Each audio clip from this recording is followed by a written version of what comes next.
We bought our new house last year. When we first viewed the house, we noticed bikes and children's toys in the driveway and on the side yard.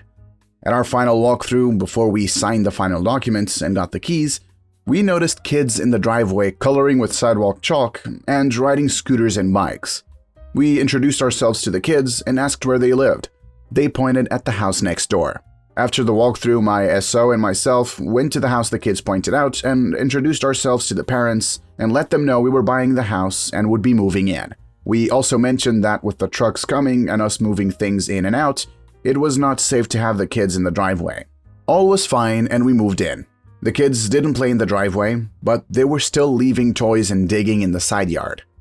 We went over and asked the neighbors to please have the kids clean the toys up and stop digging in the yard.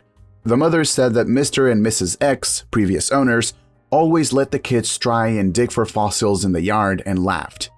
We said that we were not Mr. and Mrs. X and that we did not want the kids digging or playing in our yard. Then they started up with the bikes in the driveway again. We have cameras facing the front of the house and saw that they would ride in the driveway and the yard, and they were also starting to draw again with the chalk. We again went over to the neighbor's house and let them know we did not want the kids playing in our driveway, our yard, or drawing on it with chalk. The neighbor again said that Mr. and Mrs. X always let them do it. And again, we explained that we were not Mr. and Mrs. X and we did not want them to do this. We also followed this up with a letter to the neighbors and informed that the kids were not allowed to play, dig, or draw in our property and sent it certified mail. Fast forward to Sunday. My SO is in the house and I am in the garage cutting wood for some projects. I pulled my truck out of the garage so that I could work. About 20 minutes in, I hear the neighbor's kids laughing in the driveway, so I went out to see what they were doing. They were riding bikes on the driveway. I told them to please not ride their bikes on the driveway and go on home. Not 5 minutes after I said that, I heard the kids again, and then heard a scream. One of the kids rode his bike right into the truck. The neighbor came out screaming at me, accusing me of this. The other kid told her that wasn't true and that the kid rode right into the car. My SO came out to see what the commotion was, and the neighbor started screaming at SO that we would regret this. Last night, the father came to our house and said that we are responsible for the medical bills for kid getting hurt. I told him we are not responsible and that his kids could not even be in our yard. Am I the a-hole for not paying the medical bills? Now the top comments. Not the a-hole, but you need to do the following. Number 1. Make sure you know where the certified recipient of that letter is. Number 2. Save any security camera footage related to the incident. Number 3. Save any communication you have with the neighbor. You know there's a reasonable chance this will go to civil court. I think you're in a good place since you didn't cause it, and you'd also advise them repeatedly to get off your property, but better have the info to back it up. You are not the a-hole. Attorney here. I think it's highly unlikely that they sue because this case is a loser on its face. It costs money to prepare and file pleadings, and any sane attorney won't chase a loser case. And I seriously doubt the neighbor will put up several $1,000s on retainer to advance the case. Even if they do sue, that's quite different than whining. Most likely, claim would require they prove you acted negligently by parking your truck in your driveway. That seems impossible on these facts.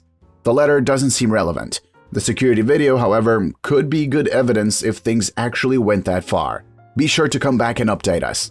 Update. My SO and I have read every comment and decided to get proactive. We viewed the camera footage from the day of the incident, and it does show me on camera telling the kids to go home and not play on the driveway. It does show the kid riding the bike on the driveway, but unfortunately, the way the truck was parked, I did not pick up the kid riding into it. It picked up the sound, but no video. It did, however, pick up the other kid telling the mom that the kid rode into the truck. SO called our homeowner's insurance company and informed them of the incident. The agent we deal with asked for us to send him copies of the certified letter/receipt and video of the incident. He says that as far as our insurance is concerned, if they do call and try to claim, they will fight it. He too suggested that we go to the police, so we went there this afternoon. We took copies of the letter and video and showed it to the officer who took the report. He said that the neighbors have been fairly warned, that they are not welcome on our property, and asked if we wanted them trespassed. We said yes. The officer said that another patrol officer would go there this afternoon and speak with the family, and let them know that they have been trespassed from our property. After the police left, the father went on a profanity-laced tirade in the yard, calling myself and SO some very choice names. Again, while there's no video, it is recorded by the camera. We will be getting new cameras that show that portion of the driveway. Me, female 28, and my husband, male 29, have been married for 5 years. My husband was a nurse until he told me he wanted to become a doctor. I was fully supported, and he is now in his first year of medical school. I have been supporting the both of us as he cannot work while in school, but recently found out our rent was being raised by $500 at the end of our contract, April. This was honestly the last straw as it pushed us past where we were financially comfortable, so I raised the idea of us buying a home. This had been a conversation for years, but my husband had always said that we could after he paid off his school debt from nursing, paid off early 2020. I asked my mother, real estate agent, who told me that with what we'd be paying, it would be better for that money to go towards mortgage repayments and not rent. I brought this all up with my husband, who shut it down almost immediately. He told me our agreement was to wait until he had paid off all his debt. I told him that was for nursing and that he was in school for 6 years, which was hundreds of thousands of dollars worth of debt, and some doctors don't pay off their debt for 20 plus years. I told him I had been supportive of his career change and by financially supporting the household, but that it was the best financial decision for us, but also relieved the financial burden for me. I brought up the savings we had for our deposit and how we could afford something small and modest within budget, but he told me it was in our interest to use that money to pay off his loan. I asked him if he realized the financial burden this would put on me, but he said it was temporary and eventually he'd make more than me, so it would be even and I'd agree to this.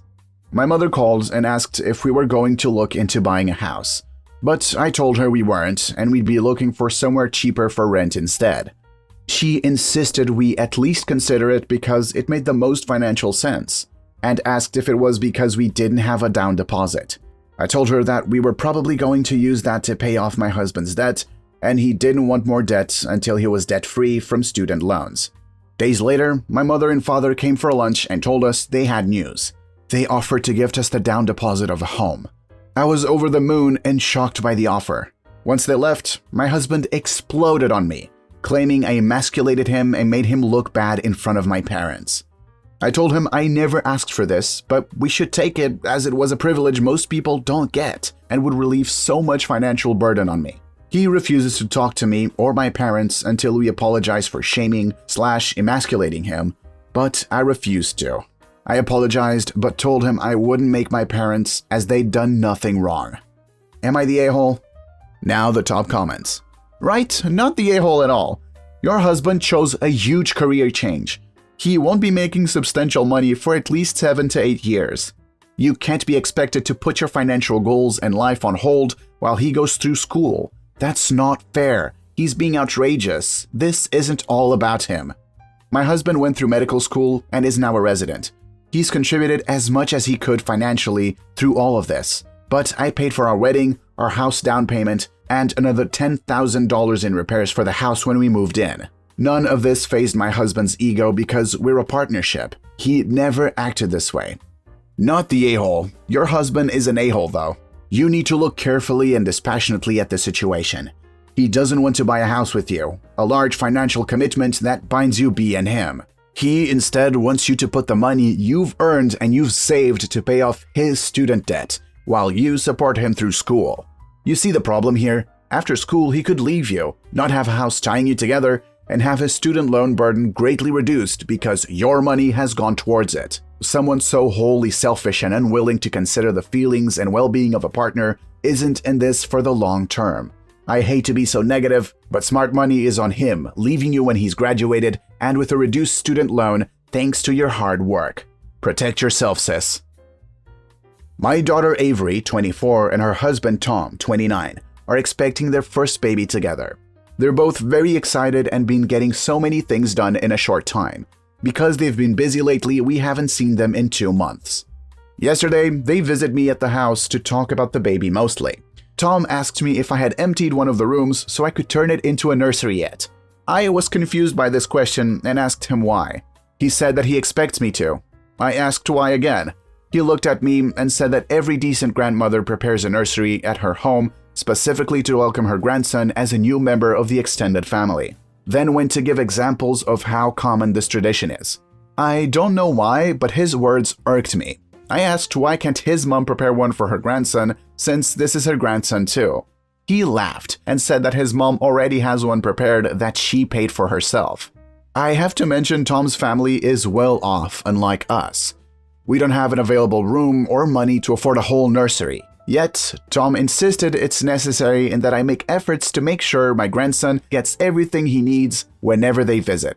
I looked at my daughter wondering if she agreed with this, and by the looks of it, she did.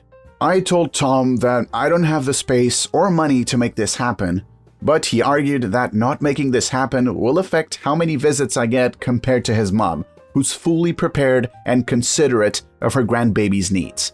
Avery finally spoke up and told me to please try to move my 16-year-old son to stay with his 14-year-old brother. I said no, the boys are old enough to get their own room, but Tom pitched in saying boys can share a room since they're boys. But I wasn't convinced. In fact, I was upset they came up with this suggestion. Avery didn't like that and took it as in I don't care about her baby and don't want to do anything for him, but that is just not true. The conversation turned into an argument, and they left minutes later. Avery must have called my husband because he yelled at me when he came home, saying this was no way to treat my daughter and our grandchild. I told him the story and he accused me of favoring the boys over Avery like I always do. But this time, I just don't think her request is in any way reasonable. Now the top comments. What? They want your children who live there all of the time to be forced to share a room so that your grandchild, who will occasionally visit, can have its own nursery in your house? They have lost their minds. What a completely inappropriate thing to ask of your parents. It's totally normal for a grandparent to keep some toys and possibly a pop-up crib in their home for occasional visits.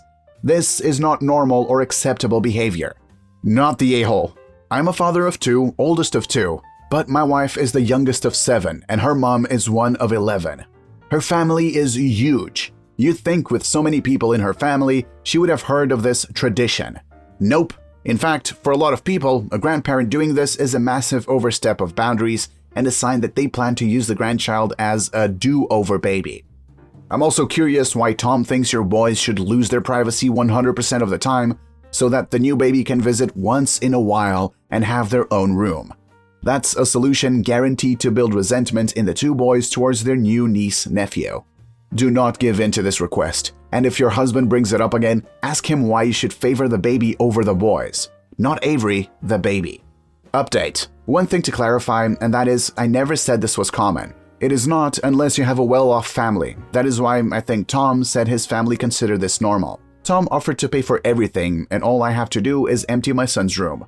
I said no, and the argument started again, with Tom saying I'm refusing to work with them on a compromise. But this is not a compromise for me. I, 32 male, have a brother, 30 male, Kevin, who is a single dad of a 3-year-old. Kevin lives in the same city as me, and we don't have any family or relatives here, just a few friends. Kevin has a habit of dumping his kids on me at random times to watch, while he goes out on dates with women. So far, he's gone out for 4 dates while expecting me to watch my nephew. It bothered me because I have work commitments, I'm a nurse, and my schedule can be unpredictable. And so he caused me issues at work for dropping his kid off at my house without telling me first. Last week, he did it again. He came over at 6 p.m. and entered my house with my nephew. He had a spare key, while I was showering, and left the house immediately. I got out of the shower and was shocked to see my nephew standing there alone. I asked where his dad was, and he said he just left. I knew he wanted me to watch my nephew. I called him several times on the phone, and he did not pick up. I was so mad and almost freaking out because I was getting late for my shift. I sent him a text telling him to come pick his son up right now, or I'd call the cops on him for child abandonment. He texted back begging that I suck it up just this time because he had an important date and he couldn't leave in the middle of it. I told him that I was serious and I'd do it and gave him 10 minutes to get home. He got home looking pissed and started yelling at me for ruining his date and making him leave in the middle of it, just because I couldn't bother skip one damn shift to watch my nephew. I told him I never agreed to watch his son and he made me do it. He said that it was an emergency, which made me laugh because calling a date night emergency is just absurd. Long story short, he left with my nephew, but hasn't stopped blaming me for spoiling his date and probably causing damage to the relationship between him and his potential girlfriend.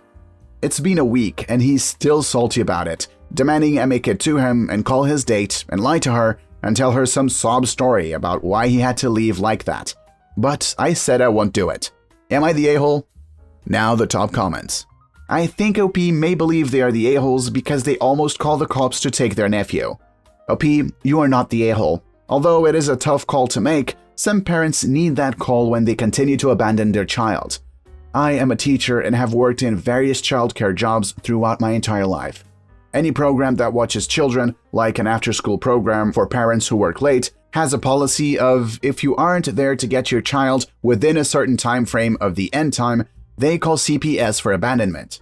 Continually dumping your child on other people without the other person knowing is damaging to the child.